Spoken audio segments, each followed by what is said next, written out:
Hola chicos y chicas, espero se encuentren muy bien en casa, que se sigan cuidando. Bien, bueno, en esta segunda semana, con esta nueva modalidad de trabajo, ¿cierto? Para dar continuidad al plan remoto y apoyarlos cada vez de mejor manera, les comento que la clase de hoy está relacionada con la retroalimentación de la guía que ustedes desarrollaron la semana pasada. El objetivo es que ustedes puedan, con este material, corregir y complementar su trabajo. ¿Ya? Ahora yo los invito a revisar el material y cualquier duda o consulta lo pueden hacer llegar al correo. Para continuar con nuestra unidad de ondas, vamos a ver específicamente las ondas sonoras que estamos revisando en la guía y como materiales de retroalimentación. Vamos a partir con el aprendizaje, el objetivo de aprendizaje, que es identificar y aplicar las propiedades o fenómenos del sonido. ¿Ya? Dentro de la guía, la primera pregunta decía: completa el recuadro con la información solicitada. Estaba el fenómeno, la definición y el ejemplo. En el caso de la reflexión, dice que es cuando una onda sonora incide sobre una superficie y una parte de ella se devuelve al medio cambiando su dirección.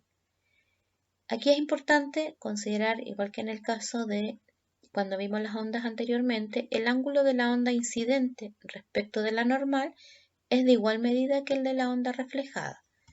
Por ejemplo, el sonido de una bocina al chocar con una pared se devuelve, ¿cierto? Y su ángulo incidente es igual al ángulo reflejado, es igual en medida. ¿Sí? La absorción se produce cuando parte de la energía que transporta queda atrapada en la superficie sobre la que incide. Las superficies porosas tienen mayor poder de absorción. Por ejemplo, en un estudio de grabación, las paredes, e incluso, por ejemplo, si hay ventanas, las cortinas, el techo, el piso, están hechos de materiales generalmente porosos porque tienen una mayor absorción de las ondas sonoras, lo que impide que se propague hacia las otras habitaciones. Incluso, por ejemplo, cuando en algunos estudios que son más caseros se utilizan mucho las bandejas de huevo, ¿ya? La porosidad permite que aislar el sonido. El tercer fenómeno es la resonancia. Dice, ocurre cuando la frecuencia natural de un objeto coincide con la del otro que vibra en su cercanía. Por ejemplo, un diapasón está cerca de otro. Si se golpea, la onda sonora se propaga y hace que el diapasón que se encuentra al lado de él también vibre y suene. ¿Ya? La difracción se produce cuando éste atraviesa por una apertura. Ahí se crea un nuevo foco emisor desde donde el sonido se propaga en múltiples direcciones. Por ejemplo, que yo escucho música en una habitación y si está por la ventana o por las,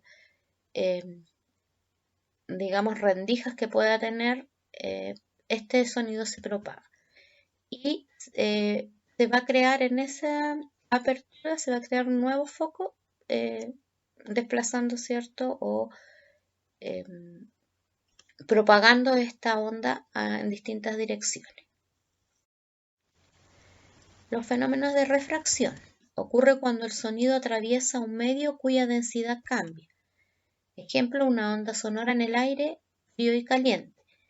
Aquí no necesariamente tiene que cambiar de un medio, por ejemplo, como del aire al agua, sino que puede ser dentro del mismo aire, pero con temperaturas distintas. Por ejemplo, en el caso cuando el aire caliente está abajo y el aire fresco está arriba, si yo, por ejemplo, en este caso de la imagen, toco un silbato, el aire se va a ir hacia la parte donde está más frío, va a subir. Sin embargo, si el aire está fresco abajo y caliente arriba, al tocar el silbato, ¿cierto? Se va a ir hacia abajo. Entonces, solo es cuando va a cambiar de densidad, en este caso, la onda. La segunda decía establece la diferencia entre el eco y la reverberación. El eco se debe a la reflexión del sonido en superficies más alejadas, es decir, la onda sonora choca con una superficie y ésta se refleja. Se produce cuando las ondas sonoras rebotan y tardan a lo menos 0,1 segundo en volver a nuestros oídos. Para que este eco se produzca, la distancia mínima a la que debe estar la superficie reflectora y para que se origine el eco es de 17 metros de distancia. Porque esta distancia es la distancia, digamos, que recorre el sonido en 0,1 segundo. Entonces, cuando hay un eco, la distancia debe ser de 17 metros como mínimo. Al emitir la onda sonora, esta se refleja, ¿cierto? Y vuelve en el mismo sentido, pero con el mismo. La reverberancia es la superposición de ondas sonoras reflejadas en diferentes lugares de un recinto. Generalmente se produce en recintos altos de techos, de techos altos y superficies reflectoras eficientes. Por ejemplo, el concreto y la piedra. Esto se da mucho en las iglesias, ¿cierto? Que tienen techos altos, son de concreto cuando la mayoría de ellas, y las ondas aquí se produce una reverberación, porque las ondas chocan y vuelven, ¿cierto?, en distintas direcciones y se van superponiendo unas con otras. La 3 decía, explica qué es la rapidez de propagación del sonido y de qué factores depende, da ejemplos. Bueno, la rapidez de propagación es la distancia o la longitud de onda que recorre la onda sonora en un determinado tiempo, en el caso de periodo. Va a depender de la densidad, ¿ya?, de la elasticidad del medio donde se propague, de la temperatura a la que se encuentre. Por lo tanto, estos tres factores van a determinar la rapidez. En relación a la temperatura, los sólidos y los líquidos, la rapidez del sonido no experimenta variaciones significativas. En cambio, los gases sí. La rapidez del sonido en los gases varía de manera considerable al cambiar la temperatura. Se ha demostrado experimentalmente que la rapidez del sonido en el aire es una función de la temperatura. Y existen algunos modelos matemáticos que nos permiten calcular esta rapidez del sonido en el aire. Uno de ellos es la rapidez igual a 331 por la raíz de 1 más el periodo o la temperatura dividido por 273, que son la temperatura absoluta o Kelvin, ¿ya? La rapidez se va a medir en metros por segundo, la temperatura es medida en grados Celsius y los 331 es el valor de la rapidez del sonido en el aire. Por lo tanto, este valor puede cambiar si está en el agua. Por ejemplo, hay aquí la rapidez del sonido en algunos medios. En el agua es 1402 metros por segundo, en el aire es 331. Por ejemplo, si es en el hierro es 5190, si es en el granito 5400, la madera 3900 y el cobre 3810. Por lo tanto, cada vez que queramos calcular la rapidez del sonido va a depender del medio donde se encuentre. La 4 decía, identifica el fenómeno que ocurre en las siguientes situaciones. En el primer caso, ocurre una reflexión, es decir, la onda sonora emitida va a llegar a una superficie o receptor y se va a reflejar. La segunda imagen correspondía al eco, ¿ya? La voz emitida y la voz reflejada. Recuerden que la distancia es de 17 metros, ¿ya? La tercera es la difracción.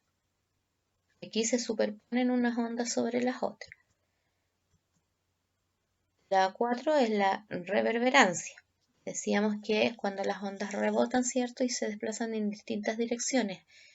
Por lo tanto, en este caso, por ejemplo, en una habitación vacía, al emitir una onda sonora, esta se va a reflejar en distintas direcciones. La quinta es una refracción, es decir, aquí la onda sonora se propaga en un medio que está a distinta temperatura o distinta densidad. Esta es una resonancia, sigue, esta es una absorción, eso significa que el material, la onda, es absorbida por parte del material que se encuentra o con el que choca. Finalmente es una refracción, es decir, cambia de dirección al pasar de un medio a otro. Bien, chicos, espero que este material, ¿cierto?, les ayude a corregir y a complementar el desarrollo de su guía. Por lo tanto, es importante que la revisen y puedan corregir todo lo que sea necesario o complementar. Bueno, nos vemos pronto. Abrazos para cada uno de ustedes. Cuídense mucho. Sigan en su casa protegiéndose. Bye.